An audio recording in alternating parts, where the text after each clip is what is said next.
First, let me start out by saying greetings.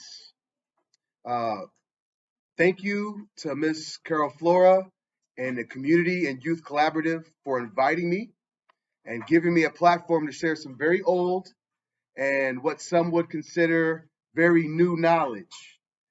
This action in itself pays homage to my ancestors and their strength and wisdom, and which is the reason I am here today and able to speak with you. I hope I make my ancestors proud. Ashe. My name is Komi Nyansa Gayamfi. Some people call me Coach White. Some people call me Shannon. A few people call me Dad. And there's still some other people that call me names that I can't talk about in this class. But I want to share that information at the beginning because we're going to come back and talk about my name and the importance of names and cultural identity later on. So I wanted to get that out the way.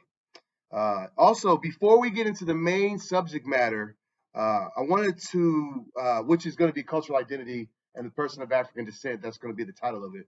But what I wanted to do real quick is talk about what I call preconditions for learning.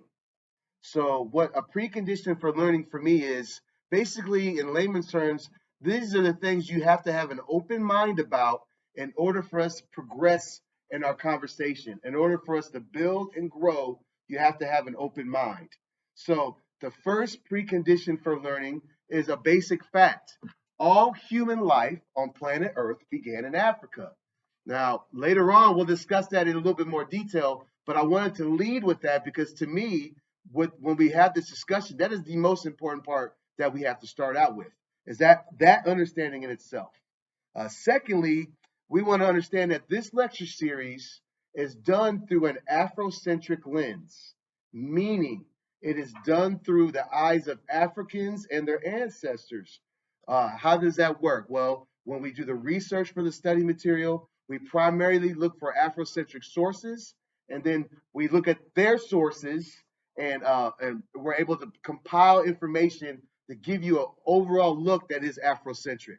Now, some of the Afrocentric scholars that I'm going to reference, their sources were the actual reliefs and the artwork of Kemet and Kush. So they go right to the source for some of their interpretations. Third, we will not argue faith. We are here to discuss faith through an Afrocentric lens, and that's it. Okay? Finally, we will not argue the existence of systematic racism. Our goal is the upliftment of people of African descent through action research, is what I like to call it, action research. We'll talk about that a little bit later. But we will not argue that which we know already. Now, I will, as I present, you can listen. I will present slides as well to give you guys some visual aids because I know people like the visual aids. You guys have to bear with me because I'm usually not a slide kind of person. I usually do my presentations and just regurgitate all this information, but I want to be a little bit more interactive and allow you guys give you some visual things for you to think about as well, okay? So, like we stated before, previously, all human life on planet Earth began in Africa. It seems like a strange statement to have to say, right? But for hundreds of years, it was disputed. Now, because of DNA testing, which I believe to be the person of African descent's greatest tool in 2021, because of DNA testing, it is now, without a shadow of a doubt, unarguable, it's a fact. All human life on planet Earth began in Africa. Now, we can have discussions on how they spread and migrated out of Africa. That's a little bit different story. We could have discussions about melanin and dispersal of melanin and all these different things. But at the core of it is that understanding. And the reason why that's so important is for, like I said, this was something that was disputed by scholars for years. And there's a real motivating factor behind that dispute. What you see here, the outline of history was written by H.G. Wells. It's actually a 2-volume, and I call it historical fiction, because What H.G. Wells was a lot of what he did was regurgitate previous information, organize it into a little bit better fashion, and presented this material. Now, one of his shticks was that all life began between the Tigris and Euphrates. He claims north farther is where life began on planet Earth. Now, why would that? I mean, we're talking semantic, we're talking location here. But why is that location so important? Because if we're talking about the first civilization, the first group of organized individuals, and then we add on the fact that people use race as a motivator, would you want to be known as the first or the second? You want to be known as the first. And if you're in control of history and that narrative, that's how you're going to write it. It doesn't have to necessarily be factual, but since you're the one that's in charge of writing it, you can write whatever you want. Now, at the time that he wrote this, there was a lot of information that hadn't come out yet, a lot of digging that hadn't been done yet, that could have been done, but was not done for simple reasons. There's a lot of bias when we look at history, a lot of bias, and it always leans to the conqueror. Whoever conquers gets to write the stories of history. Now, by the way, two civilizations sprouted out of the Nile Valley, and I call them sister states. I call them sister nations. I use the term Kemet and Cush. Now, you'll hear me say Kemet throughout this study, like that is Egypt. The people of Kemet called it Kemet. Egypt is brought to by the Greeks and later on the Romans. That is not what the people that lived there call themselves. Okay, so that's something that we have to understand. Now, the Nile River is about 2,000 miles long on either side of the Nile River. So you got about 4,000 square miles of fertile land. When it floods every year, that flooding distributes the soil, creates this fertile land. Now, in order for you to feed large populations of people, you have to have the ability to farm and produce large amounts. Well, that's what the Nile Valley, that's what the Nile River allowed those two civilizations to do at the time. Now, just as a matter, just to get you guys a matter of context, at the same time in Europe, they were still in the Neolithic age. They were just coming out of caves and starting to build actual structures and language and all these other things. While in Kemet, this had already been going on for several thousand years. Okay, so when we look at history and we look at what other people write, you have to always look at it with a discerning eye and understand history is written by the conqueror. They can tell you what they want to tell you. Okay. All right. This image right here is important for me because this represents the unification of Kemet. This king here, he became, Narmer became the first pharaoh of Kemet because he unified Upper and Lower Kemet. When he unified them, that was the first time that had happened. Now, why would you have to do that? Well, one of the things we have to remember is Kemet was a gateway to Africa. Its location along the Mediterranean, where close to the Red Sea and all, it made it a entrance point for invaders. And it was under constant pressure of invasion from the beginning. You had Hyksos, you had Assyrians, you had the Romans, you had, just down the line, people were consistently trying to conquer Kemet. Now, the reason why is very simple. Access to that resource, that's the Nile River. Access to the things that brings with it. It's very simple. And the fertility of that soil, the ability to grow and feed thousands of people, that was in the Middle East. There's certain areas that they did not have that ability. So they had to move to the areas where they had that ability. One more reminder as we go through this. Africa changed. The landscape changed.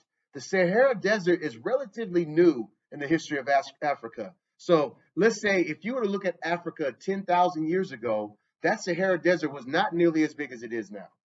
But because the earth tips as it spins, it takes about 41,000 years for it to go 23 degrees on this axis, which causes this change in weather and air currents off the west coast of Africa. That created this arid, dry area, which helped to spread that desert. Well, what happens when the desert spreads? The people that live there have to move. If you're a hunter-gatherer, if you're a herdsman, you have to go where the food is at. You have to be able to feed your flock. You have to be able to hunt and do all these other things. So that's how people are dispersed out of Africa. It starts with the environment changing, and that was not in their control. Now, other pressures have a lot to do with it as well. Human pressures move and displace people as well. But for the sake of this beginning portion, we're going to look at what nature did to move people around on the continent. Now, this is where we get to the meat and taters of it, because this is why it's so important to understand your history. If I were to ask a person from Egypt today, where are you from? Most of them would not say Africa. Most of them would say they are Egyptian. Now, the reason that is because they don't claim Africa as their homeland. A lot of the people that live in Egypt now were part of those invading forces that came into Kemet. So what you see is a lightening of what we call Kemet by society. Why do you think Eurocentric society would want to lighten Kemet? Any ideas? That sheds favorable light. Remember, we were talking about whoever can claim to be the first civilized people, that's a pretty big claim that you can make. So if the Egyptians, if Eurocentric thinkers can get your thinking to believe that Egyptians were not Africans, that they were other than Africans, they're going to steal that shine from those Africans. Now, let's look at it logically, though. Let's assume that the Pharaoh Narmer, he was able to unify Upper and Lower Kemet, right? And he was the first Pharaoh of Kemet. Do you think he became that from outside forces? No, he had to be local. The first has to be local. You would have to really show me evidence that his family immigrated to Africa from that long ago in order for me to believe otherwise. So, from an Afrocentric point of view, the first three pharaohs of Kemet were of purely African descent. Now, if you go to Africa and you see the reliefs and you see the stories that the Africans tell you, they talk about the invasions. They talk about the different invaders. They talk about circumcising the invaders. They talk about the invaders hiding. It's all written on the walls. But this right here, these images that you see are false images. Some of the images I show you that you see there are from early on in the 40s and 50s. Some of them are pretty recent, which means that that narrative has never changed. How do Eurocentric thinkers look at people of African descent? How do they look at us? Well, it's pretty obvious. We're savages, we're wild, in needing of saving, of bringing it into civilizing. Those were the prime motivations for going into Africa. Well, it was the excuse they used for going into Africa and raping and pillaging the continent, was that they were going to civilize the people and bring them Christianity. And these are the images that they would give the general public. These are more recent. Images like this go farther back than that. It was a mental conditioning that they were doing to the people at the time, even to this day. So it's interesting. Growing up, my father never let us watch Tarzan. Tarzan was forbidden in our house for very obvious reasons. The idea that this Eurocentric guy gets left as a baby and the apes take him up and he has dominion over all the animals and everyone there over one course of lifetime, even though there's been people there for thousands of years. But he can communicate with the animals where they can't. That's part of the power structure. That's part of feeling more powerful. What did Hollywood want us to see about people of African descent? Raise your hand if you've ever seen a movie about a person of African descent before the Atlantic slave trade. Just for the record, no one raised their hand. But there's over 2,000 years of recorded history before the Atlantic slave trade. At least 2,000 years of recorded history of people of African descent. Why are we not being privy to that information? Why is that not being shared with us? When it's there, it's not hard to find either. But these are the images that they want us to see of Africans in submissive positions, accepting their fate and then maybe overcoming in a nonviolent fashion all the way, by the way. What did Kemet really look like? What did Cush really look like? So these images, I put these up here because these were taken directly out of tombs. These were taken directly. Now, we talk about if something's written in stone, that's about as real as it gets. Don't you think that the ancient Kemets thought about that?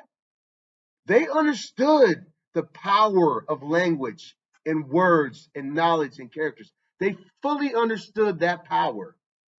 Now, they had papers, right? They wrote things down on paper, but that was not their primary. They wanted it in stone for thousands of years that you cannot argue with. The facts are right there. So if you take a look, the small figures in the upper right-hand corner, those are what's called Nubian archers. At the time, the Nubians were known as the greatest archers in the world, and it is believed that archery was invented in Nubia, which is also Kush. Kush is just south of Kemet. They're sisters. They lived hand in hand. You had Kushite rulers that ruled Kemet during like the 25th dynasty. You had, Kemet rulers that had pushed their way down into Kush, but they still worked hand in hand together. They would hire each other out. They used the skills. The Kushites would bring offerings to the Kemites, and as part of their treaties, gold. They would have to give so many young men to service to the Egyptian armies and things of that nature. But these are all images. The ones on the left are images of Kushite rulers during the 25th dynasty. I love to show these because they're never shown. People never get to see these things, but they are there. They are there. Oh, this is one of my favorite characters. So I have an artist friend that lives in Omaha, and I asked him to do a rendition of I wanted you to give a visual understanding of the ancestors and the power that the ancestors have. Now, I put it to a backdrop where you could see the ruins on the right side there. On the left side, I wanted it to be, show the full splendor of what it was like at that time. Okay, so the reason why this queen is so important, the reason why I showcase her, Amanirides, is she was the first person to force the Roman Empire to stop what they're doing and come to the negotiating table. Now, keep in mind, at that time, the Roman army was a monster. It was a monster. It was conquering everywhere. They were just rolling through everybody. They conquered Egypt like it wasn't nothing. They rolled right on through Egypt. But they were trying to work their way south all the way to the city-state of Axum, which was a Christian city-state. They were trying to work their way, and if you look at Ethiopia, Axum is where Ethiopia is now. So they had to go through the Sudan, though, in order to get there. And that's where they ran into her. So how did we find out about this queen? Well, in 1914, an archaeologist was digging around in her temple and found this huge statue head in the temple, this huge head. And they're like, well, who is this, huge head we got in the temple? Well, it was Caesar Augustus. She had cut the head off of one of his huge statues, cut the head off of it, and buried it underneath the front steps of her temple, so that every time you would walk on Caesar's head. Now that's a boss move. Very boss move. So I have to give her props for doing that. She was the one-eyed queen. She lost her eye in battle. It did not stop her. Now, this is something for the women in the room. This is a reminder. Traditional Africa looked at women just as equally as men. It was about your deeds. Do you see what I'm saying? It was not about, your male to female. No, your deeds is what gave you those roles of leadership. And she exemplified that. Now, there are several other cases of women in Africa who did that, but this is one of my favorite ones. So part of understanding your history is relearning it, learning about historic figures, learning about Mansa Musa, learning about his brother, learning about Sunjata Kenyatta, learning about these people in Africa that made a difference. Now, these are before the transatlantic slave trade. I'm talking at least 1,000 years before, doing big things. Mansa Musa had so much gold, he would make cities go broke. How did he figure? Well, if, say, for instance, I gave everybody in Lincoln, Nebraska, $1 million, everybody gets $1 million. What's going to happen to the city? Is anybody going to go to work? Who's going to be motivated to work? When he was in his travels, he went places, he disrupted the economy so much, it took them at least 20 years for the economies to get back. Richest man on the planet. So you have to recognize Mansa Musa always. Okay. Also, on this particular one, I put one of the queens of the Congo on there because, like I said before, women were empowered just as much as men were. They had just as many opportunities to gain power in Africa. If we're going to talk about African history, we have to talk about some of the scholars throughout history. Now, these are just a few. I could do a whole discussion just on African scholarship, but I wanted to recognize some of the ancestors who played very pivotal roles. Frederick Douglass played a very, very pivotal role at his time. W.E.B. Du Bois, he played a pivotal role. Marcus Garvey played a pivotal role. All of them were the foundations of what they call Pan-Africanism or that Afrocentric movement. They are considered founders of that movement. So they have to be recognized at all times. So this slide was a slide that made me the saddest. All of these faces on this slide represent people that understood the importance of the struggle. And they all represent people that were killed for speaking up. Now, if you have a whole generation where you kill off their leaders, that's going to leave a big void. That's going to leave a void, a vacuum of space. And, one of the things that I struggle with, so I do this on a regular basis, and it's a fine line that you walk because you want to speak up, you want to have these discussions, but you think about your life. As a person that deals in civil rights and social reform and all these things, I think about my life because I understand that is the ultimate end all for the opposition of it. They'll just take your life. But I will say this. Many of these people in death became much more powerful than they did in life. Sometimes as unfortunate as it is, and I wish we would give people their flowers when they're awake, when they're above ground, we should be giving people their flowers. It doesn't always happen.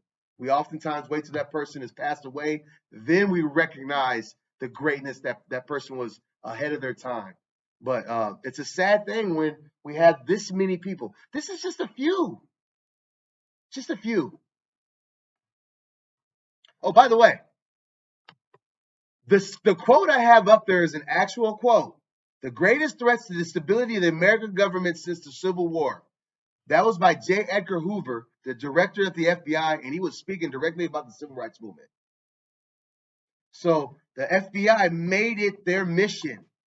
They bugged everybody's phone that was involved in the Civil Rights Movement. There was harassment going on for people that were involved in the Civil Rights Movement. And some people believe that the government had their hands in the murder of several people involved in the Civil Rights Movement. And I cannot argue that. Now, there was a slight resurgence in the Black Power movement that took place in the 70s. There were some brave individuals that said, we're going to risk life and limb, even though we know that's the penalty for speaking up. We're going to risk life and limb to try to get our message out. The Black Panthers were one of them. People looked at the Black Panthers like they were radicals. They were not radicals. They were community service oriented. They gave out free lunches to kids, after school programs, reading programs. They were about their community. They patrolled their community. They followed the police officers. One thing you have to keep in mind is that it wasn't always just a crime-riddled community. You have to understand that the biggest enemy for many communities were the police. That was a fact, that you could get stopped by a cop, or you might not make it home. So the Black Panthers just wanted to protect their neighborhoods. That's all they wanted to do. Now, what changed everything? Well, there was an incident in Sacramento, which is the capital of California, state capital. They were standing on the Capitol steps, a group of Black Panthers, and they were armed and they were organized and they had their shotguns in their hands. And a representative named Ronald Reagan walked up the steps and saw this. And he said, this could never happen again. And they did everything in their power to change that, change gun laws, restrictions on guns, and everything else that went along with it. So here comes the 80s. Now, the 80s, now I was born in the 70s, but I'm an 80s baby. Okay. I'm considered part of the hip hop generation. So when I first started listening to hip hop, I don't know, I was like 13, 12 years old when I really, was exposed to it and fell in love with it. And hip hop was different in the beginning. It was about partying. They talked about the struggle, but not in glorifying the struggle. The struggle was never glorified. There was a sense of identity. It's the first time I've used that word so far. There was a sense of identity in the 80s. You had artists that flexed their identity. But something happened. And what happened was hip hop started becoming popular. And when something starts becoming popular, people want to monetize it. They no longer want it to have that flair that it had. They want to create something different. And that's what happened. So I'm showing you a picture of NWA for a reason. Gangster rap, we can say the genesis of gangster rap was NWA. Some would argue that on the East Coast, you had a guy named Kool G Rap. He was doing gangster rap at the time. Some would argue that there was a couple other West Coast artists that were doing gangster rap. But NWA is what made it mainstream. NWA brought gangster rap, into the white households of America and made it where you had the most dangerous group in America on everybody's television. Niggas with attitudes. Now, who invented NWA? Does anybody know? It was a white guy. Look up in that corner there. You see that gentleman up in the corner? That's who invented NWA. His name is Jerry Heller. So he met Eazy-E. Eazy-E was the first person he collaborated with. Eazy-E was a drug dealer. He was a known drug dealer in Cali. And then they recruited the other members of NWA. These guys really didn't know each other. They made this group. And then they pushed this group onto America. Now, when I think about it, in the 80s, when gangsters and Crips and Bloods were heavy in California, this was a way to glorify that image. Even though the vast majority, at that time, the vast majority of young people in the neighborhoods did not look like that, did not operate like that. This was a recruitment tool for that lifestyle, the glorification of that toxic lifestyle. Now, you also notice I have the Fresh Prince of Bel-Air up there. What? I grew up watching the Fresh Prince of Bel-Air. I love that show. Quiet as kept, I got into a fight one time over that show. But as an adult, looking back on the Fresh Prince of Bel-Air, I recognize who made the show. The Fresh Prince of Bel-Air was written by a white couple. They picked up Will Smith. His character on the Fresh Prince of Bel-Air, he touches every stereotype imaginable. He's misogynistic. He's trying to cut corners. He's lazy. Now, he's funny. He tries to cover everything up with humor. From West Philadelphia, but his mother couldn't raise him. So she had to ship him out to his rich relatives on the opposite coast. Has a cousin named Carlton that he calls a sellout basically all throughout the show. Why is Carlton a sellout? Because he's articulate and because he's a Republican. That makes him a sellout in the eyes of the Fresh Prince. So every character on that show represented an aspect of the African American community, but not in a positive light. He was never able to get along with his uncle. They even changed the character of his aunt. When the Fresh Prince first started, his aunt was dark skinned. Then he went to a light skinned aunt.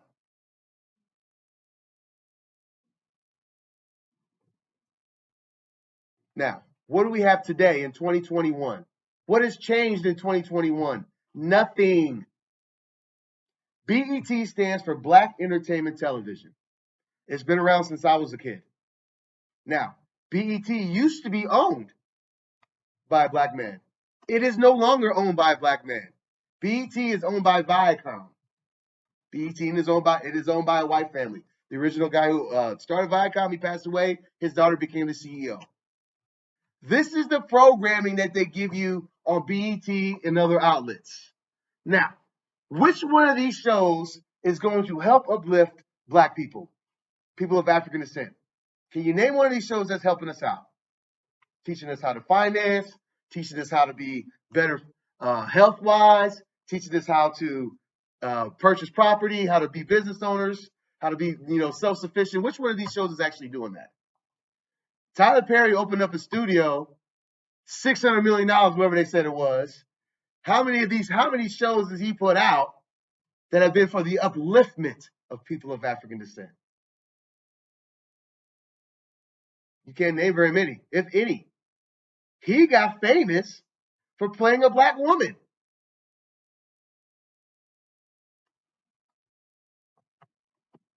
So the point of that is that mental slavery has never ended. The physical chains and bonds of slavery, yes, those have disappeared. But mental slavery, they found out, is a much stronger form of slavery. Mental slavery is so strong. If you to tell a person of African descent that if I were to take all the white people off the planet, they still would not have power in themselves. They still would not have faith in themselves because for 600 some years, they've been told otherwise. For generation after generation, they call that transgenerational trauma. They've been told this thing for years, hundreds of years. So they feel like it's part of their DNA. Now, what are people of African descent? They are the descendants of kings and queens. That is not just a cliche expression. That is the truth.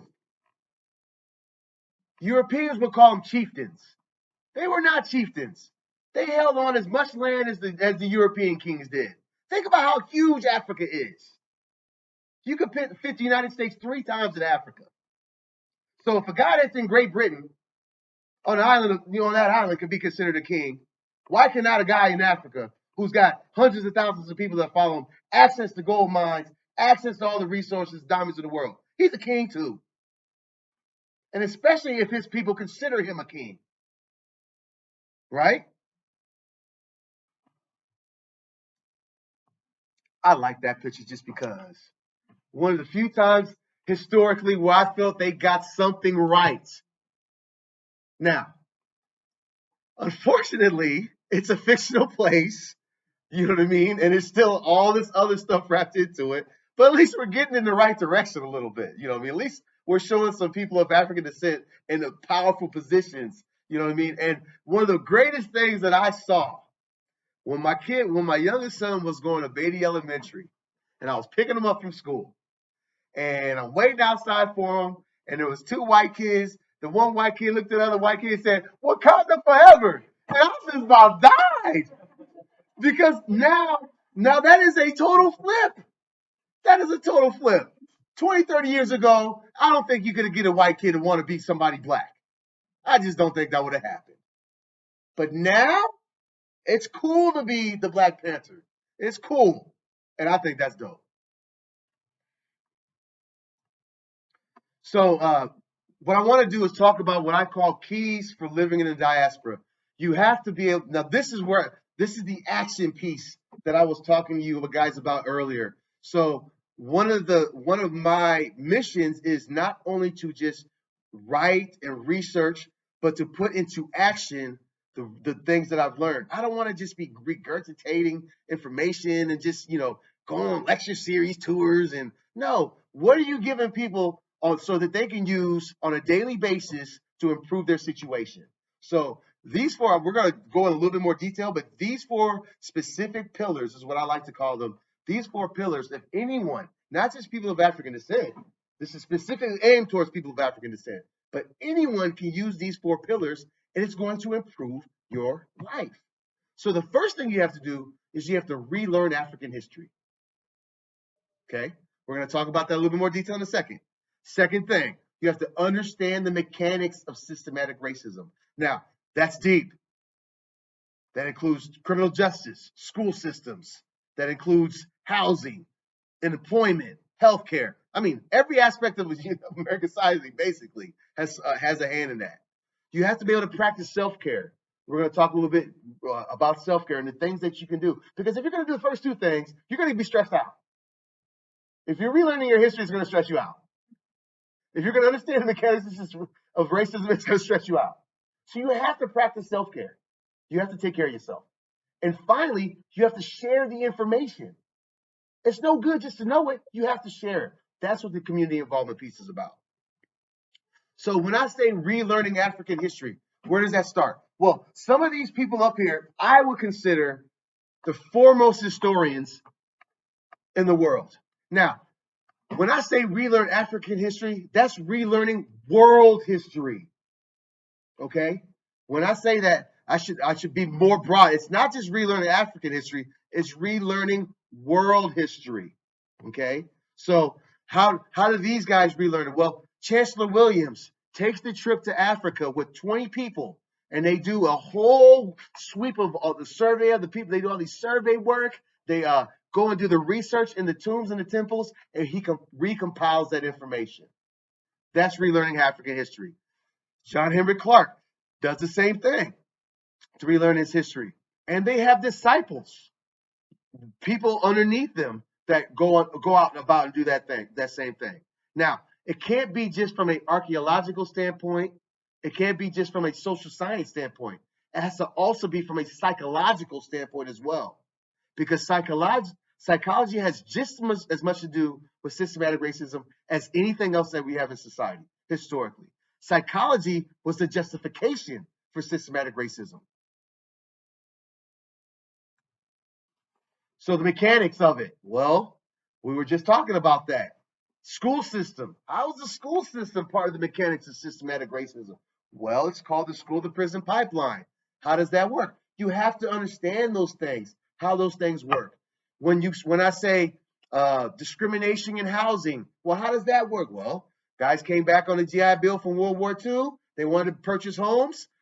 The suburbs were booming, and they weren't allowed to purchase homes. So what did they end up having to do? They had to live in housing apartments where they did not own. So they were never able to build equity. Owning property allows you to build equity. What do you do with that equity? You pay for your kids' college. You pay for your vacations. You pay for your medical bills. You pay for all the luxuries of life. So the person of African descent was not afforded that opportunity out the gate. What else is systematic racism? Well, criminal justice, we can have a whole conversation about that one. We know the laws for crack versus laws for cocaine. Even though crack has less drug in it than cocaine does. Crack is just the cut version of cocaine. But it gets you 3 times more time. Sentencing, we know that sentencing has a lot to do with that. So when you talk about racism with someone, you should not just say, that's racist. That's not the move. The move is understanding what makes it racist.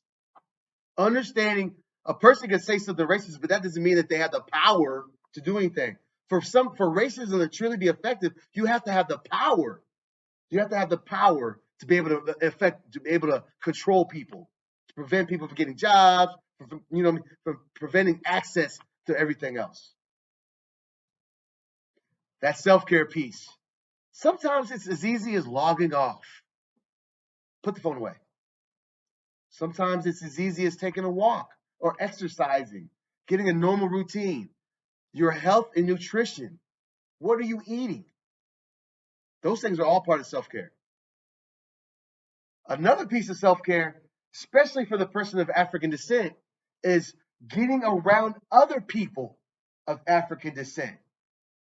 That is a core Afrocentric belief, is that others come before self. We before me. Ubuntu. There's many ways you could say it. But in the end, once you get around other people of African descent, that's part of your self-care. Going to the barbershop and hanging out. Getting your nails done with them, or going to a function. Church functions. Juneteenth. Getting out. That's important. That's all part of self-care. Stay involved in your community. So, what is the good of learning if you're not going to share what you've learned? That's almost worse than being ignorant, in my opinion. If you have the knowledge, you need to share it. And how do you share it? Is by going out into your community and talking about doing the things that I'm doing. Now, 2 years ago, I started on this mission. I hit the reboot button on my life. I hit the reset button on how I thought. And I incorporated these 4 pillars into my everyday life. I went from needing 8 hours of sleep to needing 6 hours of sleep to now I need between 4 to 5 hours of sleep. That's it. Go to bed at 8, 9 o'clock, and I'm up at 1 to 2 o'clock in the morning, 2:30 in the morning. And I'm not tired. Because when I hit the pillow, I'm out. My brain is not restless. I am at peace because I'm doing these 4 things. Even when I see verdicts that are wrong or people that look like me get hurt, I know that I'm doing the things that I'm supposed to do to affect change. And that's what brings me peace. See, part of the reason why people don't have that peace when you see those things is because you don't know what to do. You have this sense of hopelessness of, I can't, what am I supposed to do? How can I change? Oh, it stresses you out, you can't sleep, and it's constantly bombarded because the media gives it to you. But if you use the 4 pillars, relearn your history, understand the mechanics. What was the third one? Self-care. There you go. And then finally, get involved in your community. If you do those things, you'll see change. You'll see change in your life. I'm going to go back and talk about my name since that was one of the first things I brought up. So, in 2008, I reached out to the state of Virginia and asked for my adoption paperwork. I was adopted, and it was a closed adoption.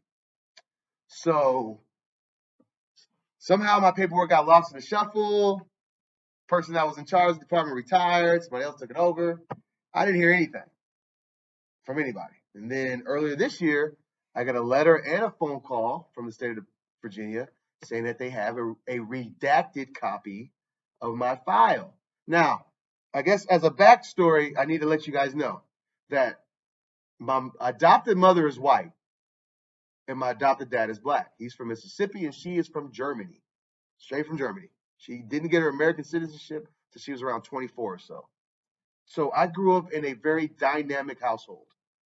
Okay, learning some German and then learning about the soul food. So I look at life from a little bit different perspective, and that has helped me become a bridge communicator, meaning that I bridge gaps of communication between different dynamics of people. So paperwork comes in the mail, this redacted file. It talks about the situation surrounding my adoption, how I was taken away from my mom. Now, growing up, man, I hated my name. Shannon White. My goodness, if it's not a descriptor of me. Most people would hear my name and they think I was a white girl. I would get coupons from Victoria's Secrets in the mail. I'm not playing. So for me, it was not truly who I was.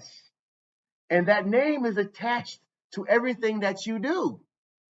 So if I were to do something great, the name Shannon White is what's attached to it. And that does not represent my heritage. That does not represent where I come from. So one of the first things I did is once I got this adoption paperwork, I started doing the research. I did at Ancestry.com. Ancestry.com told me that my ancestors are from Nigeria. So as a historian, I understand that if my ancestors are from the area which is now known as Nigeria, at that time it was not known as Nigeria. At that time it was more like Yoruba land. And I understand history. I understand that the Igbo people sold the Yoruba people to the British, who then brought them to the United States and to the Americas. 85% of the slaves that were brought to the Americas were Yoruba. So that was important for me to learn. I also learned what my original last name was, Sherrard. Those were all enlightening moments for me. But it wasn't the icing on it. It wasn't what I needed to fulfill my change. But my name, Comey, Nyansa Gayanthi, and sometimes people put Nana in the beginning of that, meaning elder, because I am a grandpa. But that name is how I am identified with. Okay, Comey is the day. I was born on a Saturday. Comey means Saturday. Nyansa means wise. Now, if we want to get technically, my American name, Shannon, means old wise one. So I didn't stray far with that. Gayanthi technically means one who kills snakes, but it also is term for warrior. So my name technically is Old Wise Warrior born on Saturday. Boom. Now, when I go back to Africa in June, I introduce myself as Comey. And every time someone says my name, every time someone calls me Comey, that's therapy. That's reinforcing my identity. And that is important. Why is that important? Why is identity important? Because knowing where you're from, where you came from, helps you understand where you need to go. Understanding your history, understanding your lineage, understanding where you came from is a heck of a motivator. For millions of people of African descent, they don't know that. There's a huge void, a huge piece missing in their life. Hence why they don't like to do schoolwork the way they do. Hence why we don't like to have jobs the way other people do. Why? Why should I be motivated to work in a capitalistic society? To make money for someone else? Why should I be motivated to learn an education about someone else? That's why identity is so important. In schools, it's why identity is so important. It's why you should have representation in the classroom that matches the classroom. You should have representation in the administration that matches the classroom. Representation is that important. Now, for most people, they have that representation and they see it every day. And they've seen it every day their whole life. For people of African descent, that is not the case. We're going to finish with this. Your rhythm is in your blood. Now, that is an Afrocentric thought. The beat of the drum is something that is one of the first things a person of African descent hears when they're born. In traditional Africa, you're born to the beat of the drum. Communication is done through the beat of the drum, to that rhythm. Life is lived through that rhythm. And you can watch videos of people in Africa to this day. Watch them cooking. They cook with the rhythm. They talk to each other with that same rhythm. Everyone has access to that, but some of us have kind of had that cloud covering it, that veil. that's covering it. Once you access those 4 pillars of understanding, it's going to open that. It's going to lift that veil, and you'll have that rhythm again. With that, I'm going to conclude this presentation portion of it, and I'm going to leave it now. Where if you guys have anything you want to talk about, if you have any questions, let's go ahead and have an open dialogue and use the last few minutes to do that. Hit me with the questions. I'm with it.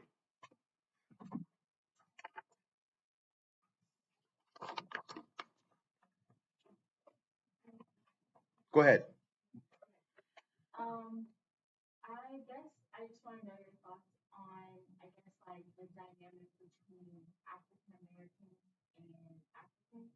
Okay. And I guess because I've learned over like since 2020, kind of like, how each group can kind of have stereotypes about each Mm-hmm. other.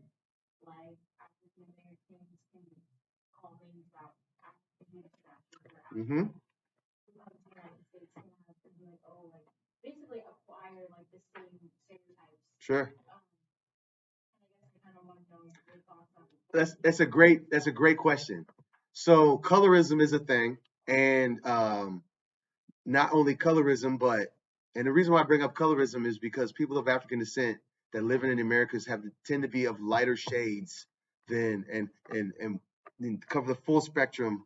And when they go to Africa, they are recognized almost immediately as not being African by most people. Now, the stereotypes and the ignorance, it's not their fault. If you go to Africa right now, if you go to Ghana and look at the TV shows that they present from the United States, they give you Judge Judy from like 2004. That's what they're showing you. So they're not giving you the full understanding. What's interesting to me is people from Africa don't even realize how people and how African Americans even got here. You could ask an African how African, they wouldn't even be able to tell you. So stereotypes are a thing. We stereotype, they stereotype, but that's all out of ignorance. And once you learn, like one of the things I like about Lincoln High School is that we have first generation people of African descent. We have people that have been here for multiple generations, and they communicate, and they're learning to communicate together, and they're learning to quell some of those stereotypes that they have about each other.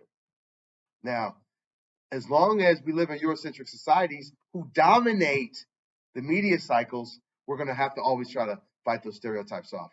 Man, all my friends in Africa think I'm rich. They think we're rich here for some reason. This is not true. We know that not to be true. But in their eyes, we're rich. So it's unfortunate that these things happen, that they have that. And yes, it is a deal. But I personally, as a bridge communicator, I try to do my best to crush all those. Number one thing is the respecting of someone else's culture. So if you're going to be an African American going to Africa, recognize and respect the culture over there. Learn. Don't just go over there expecting everybody to do what you want. Learn how to use your right hand. You know what I mean? To eat, to pass things. You know what I mean? Learn how to be quiet until let the elders speak first. These are things you got to learn. You know what I mean? And to me, these are things that translate here as well anyway. They're positives. These aren't negatives to learn how to be quiet. You know what I mean? How to respect your elders. Those aren't negatives. So that's my answer in short. Go ahead.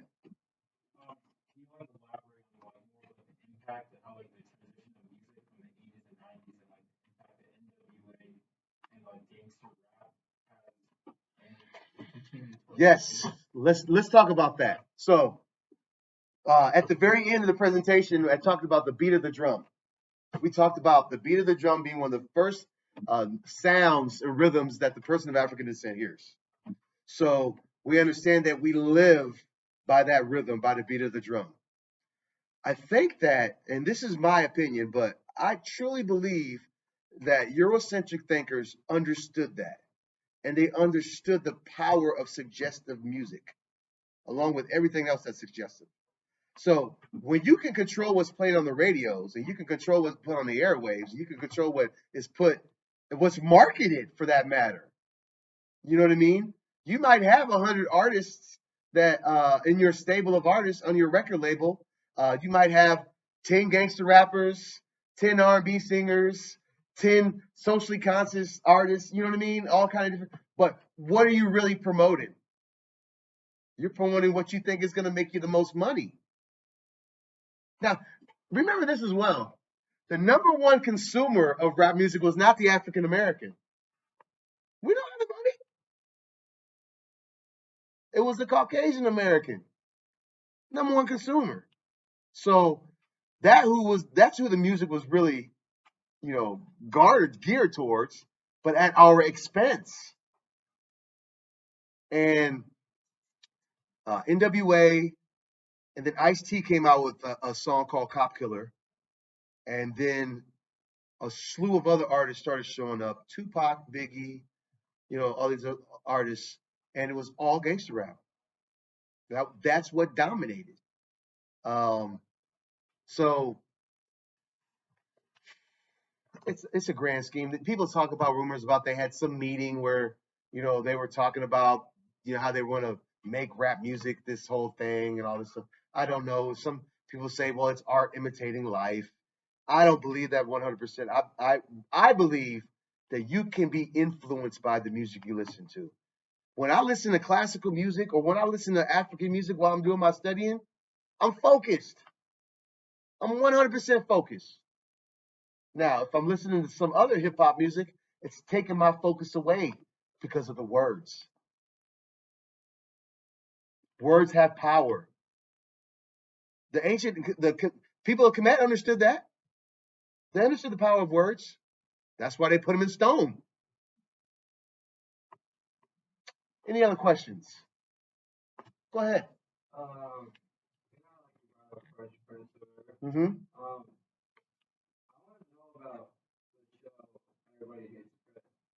Okay. So, great question. He asked my opinion on the show. Everybody hates Chris.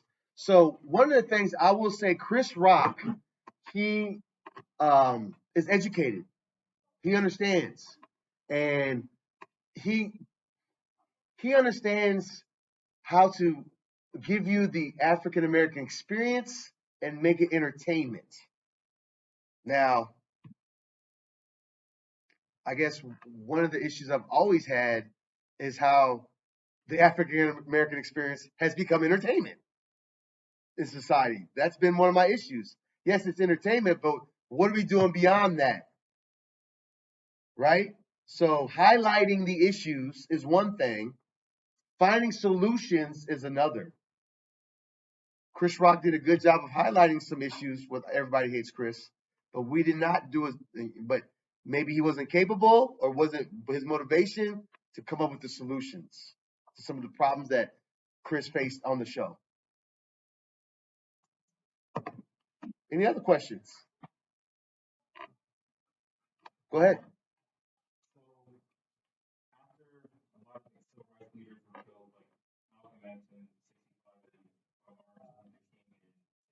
Mm-hmm. Mm-hmm. Mm-hmm.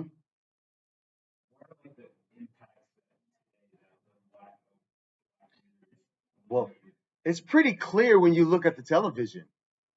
So let's look at it like this. A Eurocentric society, the society that we live in, if you're black and popular, that's not necessarily a good thing. Because that means that you fit into that Eurocentric worldview thought. And they've accepted you into that. Right? So when you have this void and you're trying to fill it and you don't have someone to fill the void, someone else will fill the void for you. They'll give you they think you need, like a Reverend Jesse Jackson. Your little Rainbow Coalition. You know what I mean? Not necessarily what you need, but what they think you need. And it was huge. Think about it. How long ago was that? The 1970s. How long ago? 40, 50 years, right?